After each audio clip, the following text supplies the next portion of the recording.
Hello everyone, and thank you for coming to my YouTube channel, Deb Chanel's 48 World. Please don't forget to like this video and look at other videos and like them as well. And please subscribe to my channel if you haven't done so already. And please recommend to your friends and family members to come over and look at my channel, Deb Chanel's 48 World, and definitely like my videos and subscribe. Okay, let's get right on into the Real Housewives of Atlanta, Season 10, Episode 9. The Peaches of Race is what they're calling this particular episode.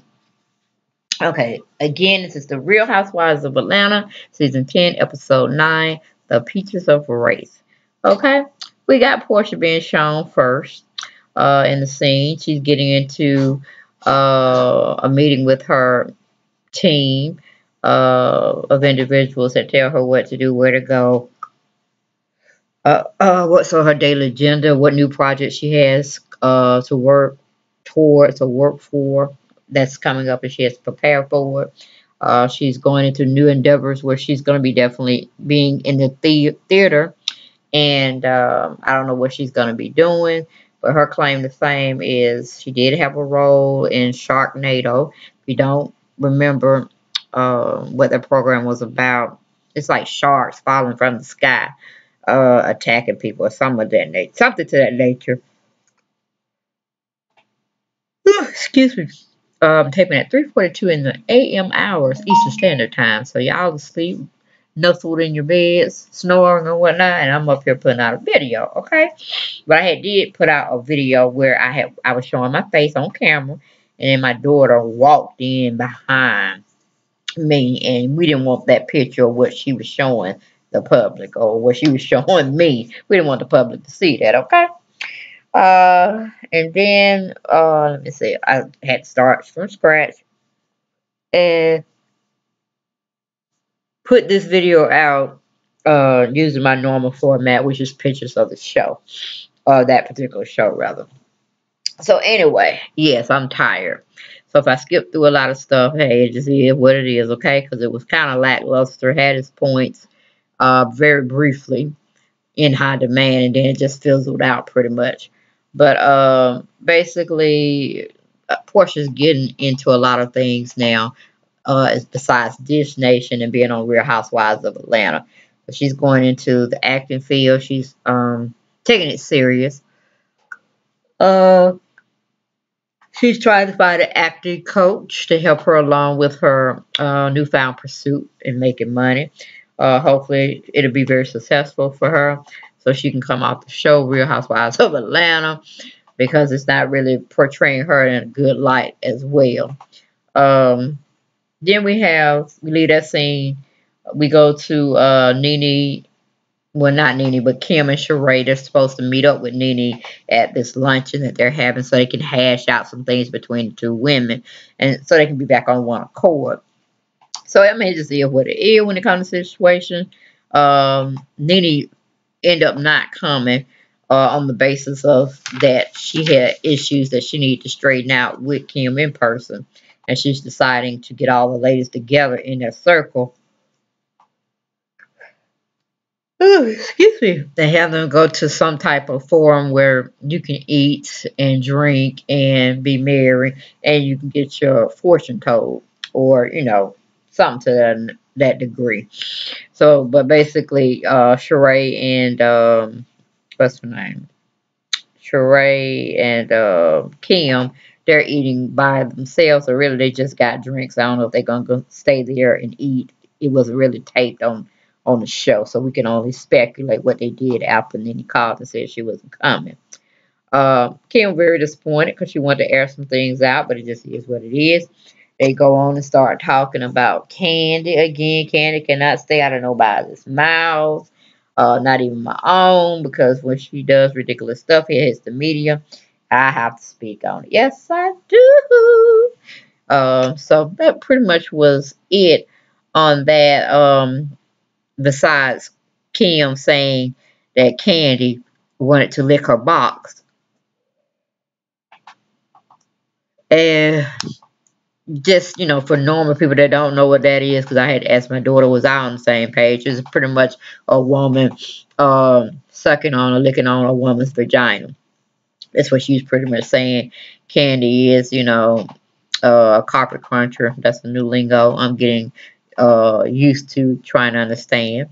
But my daughter told me about that as well. And let me see where we're going with this and why it's so boring. I tell you. But anyway, Kim goes on to say that Candy wanted to lick her box, and Twitter went all ablaze because Candy, after the showing of the Real Housewives of Atlanta, Candy got on her Twitter page saying Kim was a lie, saying that she ever tried to lick her boss. This, that, and third is not true. Kim jumped on her social media and said it was true, and that Candy and Todd love swinging with the ladies, and this is a hot mess because she wouldn't have her husband having sex with no other woman and then have sex with her at the same time. That's she just said Candy's head or her brain didn't go up to her brain didn't go up to the level of thinking that that's not right. You shouldn't do that. You shouldn't share your man. So basically, it's all like kiki ha ha moments on Candace's behalf, and of course, they said some things about Nene, but it is what it is. Okay. And then Sheree kind of talks to Kim about her man that she's seeing that's in jail. We all think that's just total foolishness unless they actually had a real relationship prior to him going into jail. But if that didn't happen, she just used him as a story line. I'm like, oh, go ahead, Sheree. Don't nobody want to be bothered with all that mess, okay? Then, like I said, Nene just got a lot to get off her chest with Kim. First and foremost, why she took a picture of her car being a handicap zone when Greg was, she went on to say Greg was in the hospital, and that's why she was using that space. But, if that stuff wasn't shown, she could have got a ticket. So it is what it is, but it wasn't for Kim to bring up in social media and put it out there in the past episode of the Housewives of Atlanta in season 10. But she did it anyway. She didn't care. Move on for that situation. We got Cynthia's having some type of fundraiser where she's taking up materials for kids to go back to school. Less fortunate kids don't have the money, or the parents don't have the money to buy all their school supplies and needs for their first day and really that first month of school. So she's doing a fundraiser going back to school drive for the kids that definitely needed that help in securing those supplies to use while they're in the school arena. So, a lot of people come out and support her. Nobody from the Real Housewives of Atlanta cast was there. Very surprised. But it just is what it is. Nene was supposed to show up at this event as well. For some reason, she couldn't get there to do that. I mean, it's just what it is once again. Um, but Will does show up with his little box of supplies for the kiddies. And before he gets into the building, because they just see him pull up on the outside, Sheree, not Sheree, Kenya, Mallory, and what's her name? Cynthia are around each other talking, and Cynthia's letting the girls know that she is supposed to be this confirmed bachelorette, and that she's going around seeing other people. She's keeping her options open. But then in that same breath, she turns and says she likes Will, and everybody was like, "Oh, well, honey, this, that, and the third. You need to spread your wings. But if you think he's the right one, then go for it," and all this other stuff. So I think he's just a man for hire, boyfriend for hire. It's not going to go any deeper than that. And that's pretty much all I got to say for the story, because basically when he came in to bring his supplies in for Cynthia to use for her fundraiser she's having for the kids going back to school, what do you call it, project, he goes on to her, he goes out the country to Brazil to do some research or take pictures. I don't know what his what do you call it, profession is, but he's going to Brazil.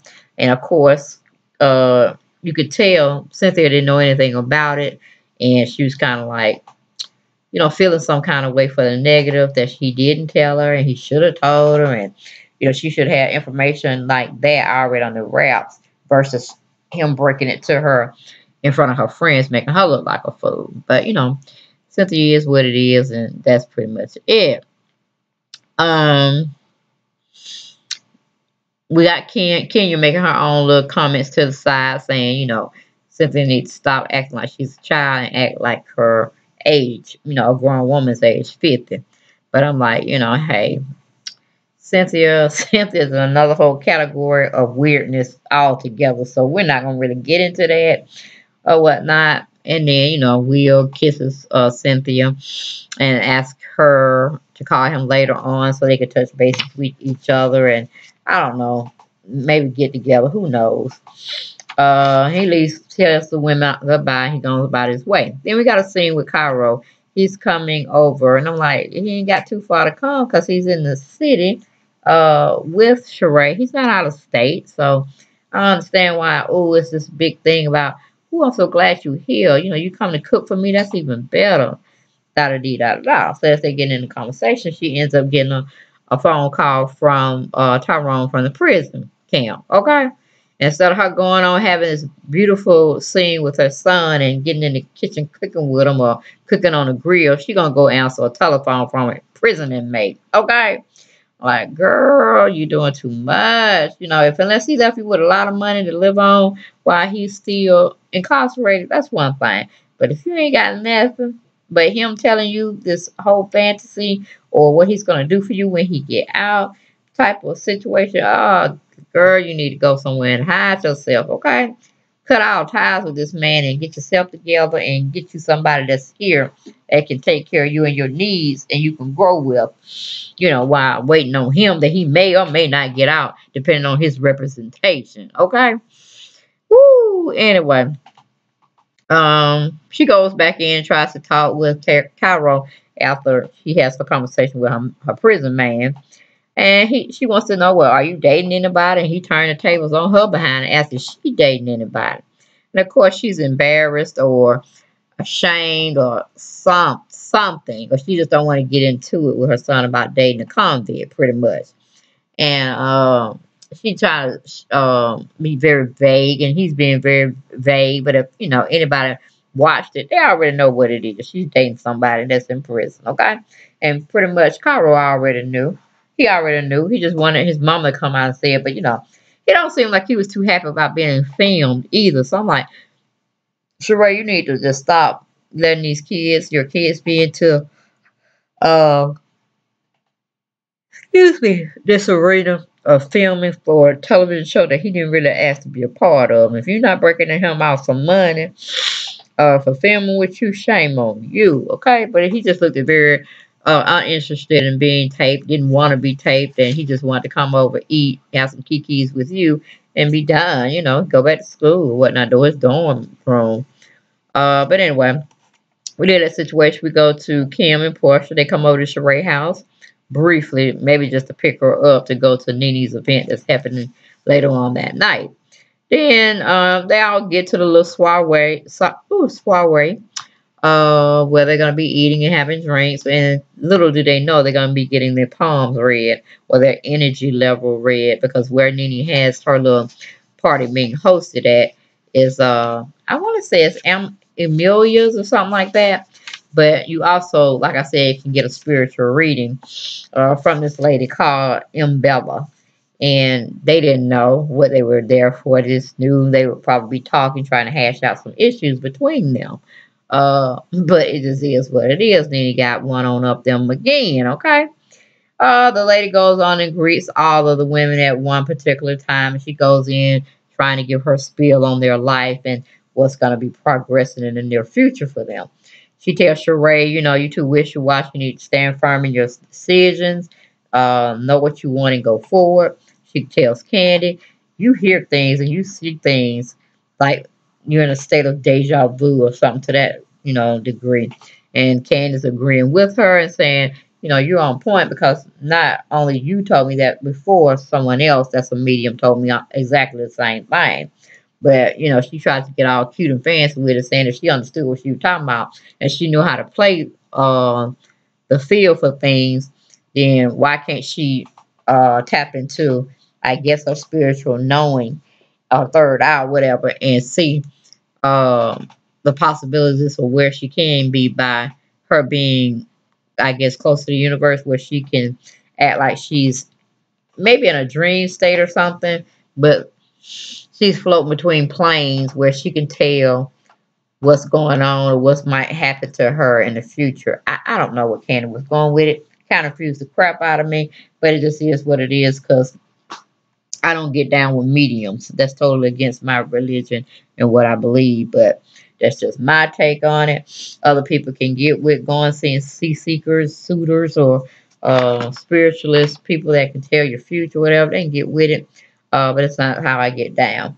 So moving on from there, then she tells Cynthia, the man you're dating, he's an opportunist pretty much because um, the people that's surrounding you now that's tried to take up for you and try to tell you what this man is all about.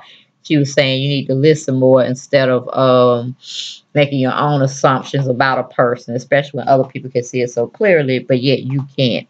So she pretty much gave Cynthia a clue to know that this man is pretty much trying to take advantage of her. He's not being sincere. He's not being real with what he's feeling for her. All of it's kind of fictitious, fake. Then she goes, Kim, I mean, and Bella goes to Kim, and they both get into it about, her little skills that she thinks she have, and Kim said, I don't know, I guess Kim feel like she is a spiritual mind person too, and they tell you the future and the past and all this other kind of stuff, and it kind of pretty much upsets Bella, and she can't even really continue saying what she need to say to Nene or Portia, because she was getting on Kenya about some things, and she was telling Kenya she wouldn't be too much more, part of this group or something. And she was like, "Oh, I'm gonna die." She said, "I ain't tell you you're gonna die. I just told you may be ending a role that you're playing on, season 10, episode 9. Once this is over with, your contract may not be picked up.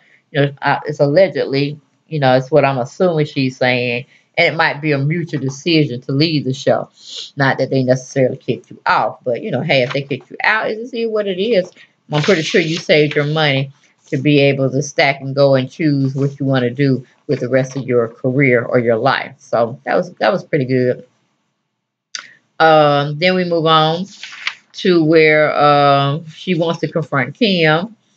Um, but Kim is quite well. She's not quietly saying it. She's very loudly saying that she's a from a higher power herself. So I'm thinking Kim thinks she's a god. She has special powers and this, that, and the third. I don't know where Kim was going.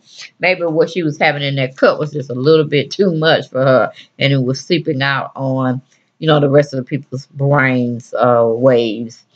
And it probably was messing with Mbella because Mbella said, "Can I do a spiritual cleansing with you?" And she was telling her step by step what she was going to do to her. Kim looked at her like, "No, ma'am, I don't trust you. No, you're not going to be doing that to me." And then she went on and had some more small banter negatively with Mbella. And Bella just got up. But I'm thinking her scene was already cut out, and they only probably just showed us a portion of that whole day or session they had with Mbella, and they just cut and pasted. And what we saw as her walking away from the women and just going about her business, it could have been a scene where they were already finished taping with her, and it was at its end anyway. But to give the readers or viewers a clue, it would think that it had been shown pretty much to the degree we just thought. And Bella was just tired of the foolishness, and she just like, I ain't got time for this, but I'm still gonna get paid. And probably she got paid prior to even doing any of the serving of the food and using her expertise and what she thinks she has as a higher calling or higher plane of existence where she can tell people their future or whatnot. So anyway, Kenya kind of got mad and she starts to cuss out Kim once again, does it very well. While Bella was trying to tell Kim or enlighten Kim Kenya on some information what she's definitely going to need to follow through with if it does come through. And, she couldn't really hardly hear because of the distraction of Portia and Kim back there talking negatively about Mbella and Mbella's talents and stuff. Pretty much calling her a fake and a fraud and whatnot. Then we got, um, like I say, Mbella finally leaves. She doesn't really get to the rest of the women, which was, I'm thinking, she didn't get to, oh, who did she get to? Let's see, Candy. She didn't really get to Nene. Um, I think that's pretty much it because Kenya, well, she didn't really finish up on Kenya either. So those two needed to be really talked a little bit more about. Portia didn't get read nothing. Kim would not really let her read nothing on her. Plus, she saw her as a devil anyway, pretty much. But like I said, it was an uh, unresolved type of break they had between each other, wanting to find out the information of the elephant being in the room, and nobody's wanting to talk about it. And it just is what it is. But anyway, Candy goes on to try to mediate the group of women when Miss Mbella had got out her seat in disgustment and just went on about her business. And so she can't do it. She can't do no more today. Because her spirit had been disturbed by Kim's craziness. But Candy tries to go on and mediate the situation, try to get down to the real nuts and bolts of why certain individuals not liking one another and how they can get past it or at least be what you call it, loving towards one another when they're in the same setting, be a little bit more understanding.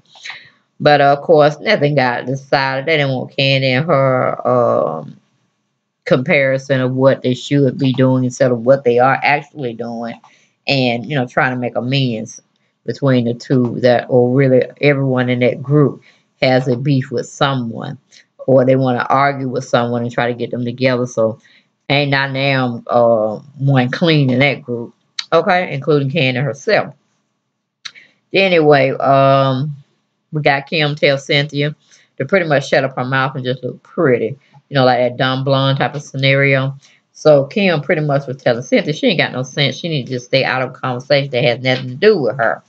Because I think, what's her name, had went and called herself trying to instigate a situation when it came to her daughter and being on social media and talking about basically what was being seen in Nene's house and this, that, and the third. I was like, what?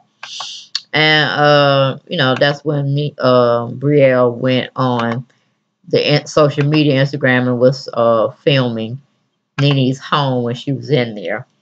It was just a hot mess. I just don't know what to say. I don't know why Brielle wastes her time and try to be in grown folks stuff when she need to have her own little group where she in and stop taping with her mama.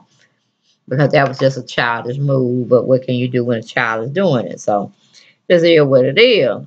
But Cynthia didn't take too kindly for Kim telling her to shut up. Okay?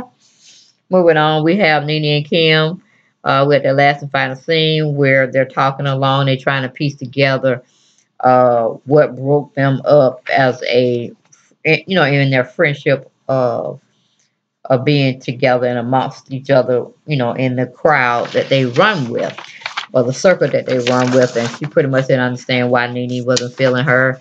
And Nene was trying to figure out why Kim wasn't feeling her. And, just hashing out some stuff. But then none of them really get, hashed out. They still going tit for tat, but doing it on low key. But I'm sure they'll be fussing in social media form before the week's out. No doubt. No doubt at all. But y'all, that was my take on the Real Housewives of Atlanta season 10, episode 9. The Peaches of Wrath. Just hear what it is. All them women angry. Angry at each other. Angry at the situation they in. And angry at people talking about them, I guess. I don't know. It just seems, quite odd. They can dish it out, but then they can't take it.